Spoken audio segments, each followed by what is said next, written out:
The precious metals community is one of the probably the coolest communities out there, but it's also very private community, meaning that a lot of people don't like to talk about their stack or even admit that they have one, let alone answer questions, and I totally get that. So when I first started stacking, it was difficult for me to figure out how many ounces of silver I should own. What was like a good average? What was a good starting point? And maybe I should have been more tactful instead of just blatantly asking how many ounces someone owned. So today I'm going to go over what I believe is the minimum number of ounces of silver you should own and my reasons to back that up. Let's get into it. What's going on, guys? I'm Stateside. Welcome to my channel, and don't worry, I'm not trying to get you to like and subscribe, but if you have an unhealthy addiction to gold, silver, and numismatics as much as I do, then I promise you're in the right place. And as viewers, you don't get the recognition as you deserve, so I want to say thank you for taking the time out of your day to watch my content. Helps me out tremendously. With all that being said, let's roll it. I can't tell you how many times the response to my question was, "Nice try, Fed boy."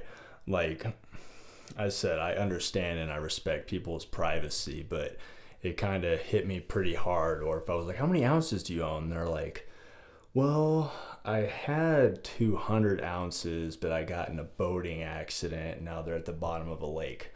And it took me a long time to realize what they were talking about.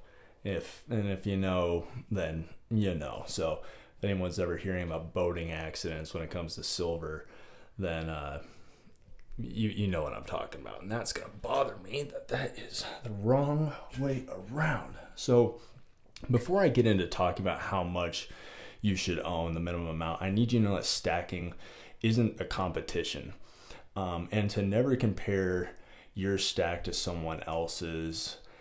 And even just owning 1 ounce of physical silver puts you light years ahead of someone who owns 0 ounces. It took me years to stack and get where I'm at. And I know people who went out and pretty much purchased everything that I have within 2 weeks. So your goal might be different from someone else's and a point that you want to reach. So never compare yours to someone else. So my goal when I first started stacking was to hit 100 ounces.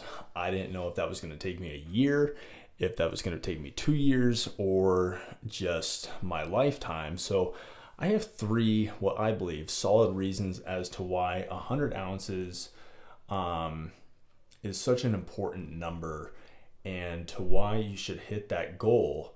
And this is just my opinion, guys. I'm trying to, if this is your starting point, this is one of the first videos you see when you're starting to stack silver.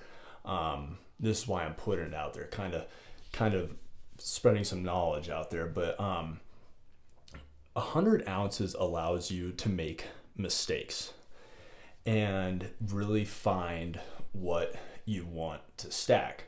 And what I mean by that is if like my goal was to say, just to do 20 ounces instead of the 100. We'll use 20 as an example. And I just bought a tube of Buffaloes, and I realized that I really don't like these Buffaloes. I really wish I bought some, coins instead, but 20's my limit, that my original goal, that's all I want.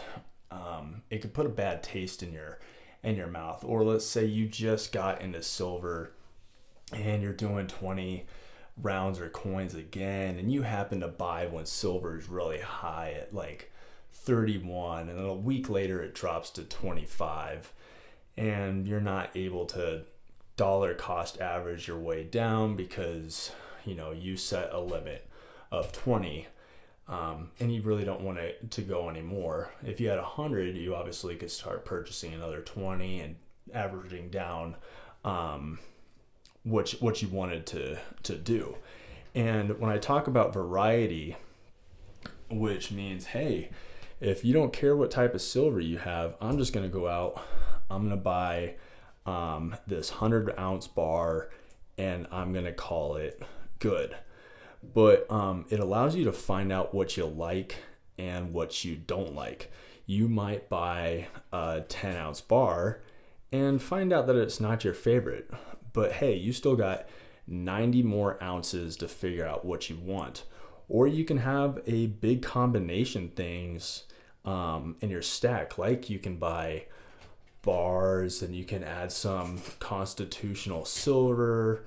Maybe when things are too expensive, go the less expensive route and get some rounds. Or you can even find some cool coins that are out there from like Barbados.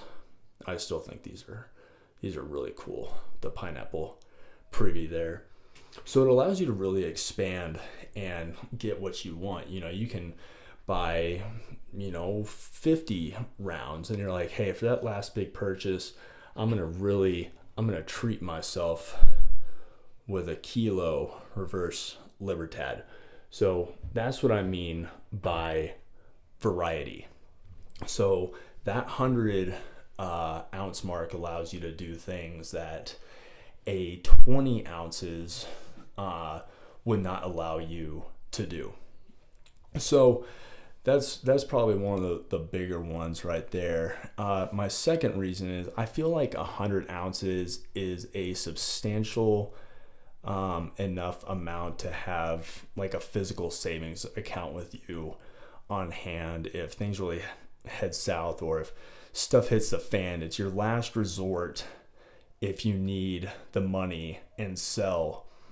If you've already blown through your already savings account, your cash, it's a solid amount that you're like, I'm already strapped for money, but I do have that 100-ounce bar. I need new tires to continue to go to work to make more money. Offload 100 ounces today. That's around $2,800. $2,800 goes a long way today. Medical bills, car repairs, something to fix in your house that broke. People need to put food on the table. Groceries are super expensive nowadays. So to be able just to go offload 100 ounces and to be able to have that stored and set aside for you is a solid number in my eyes. 20 ounces can definitely still help you guys out, but 100 ounces will go above and beyond. So before I get to my third reason, I need to say silver and other precious metals should be purchased after your bills are paid. If you're strapped for cash and have debt, don't go out and buy 100 ounces of silver just because you saw a YouTube video. This stuff comes after real life problems.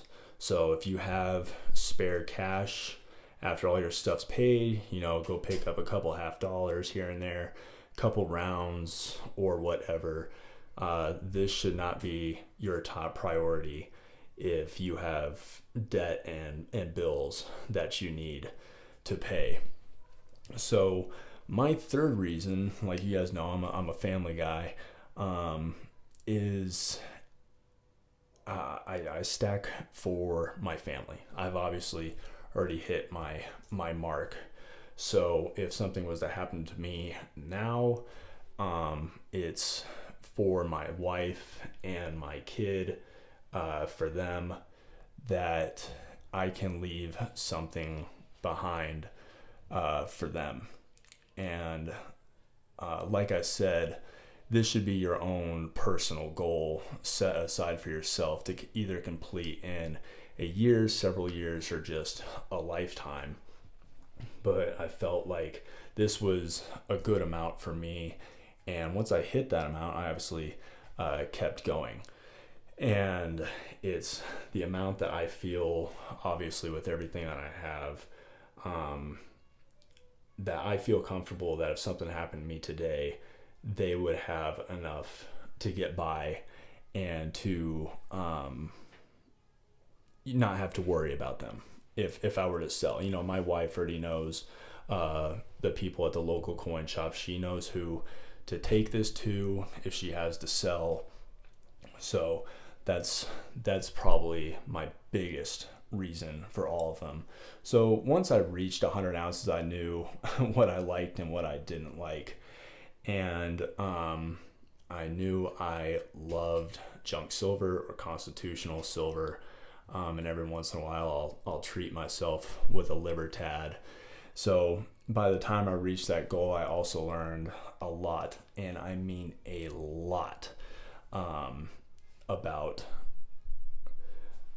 I don't know if my camera just froze or not, but I learned a lot. I was watching YouTube videos, talking to local coin shops. So take the time to figure out what you like and what you don't like. I don't recommend going out and buying just 20 ounces at a time, or even more than that if it's your first purchase, because you might regret it. So do a lot of research on your rounds versus your coins, your bars versus junk silver, back and forth. So hope y'all got something from this video. That's all I got for today, so I'll see you in the next.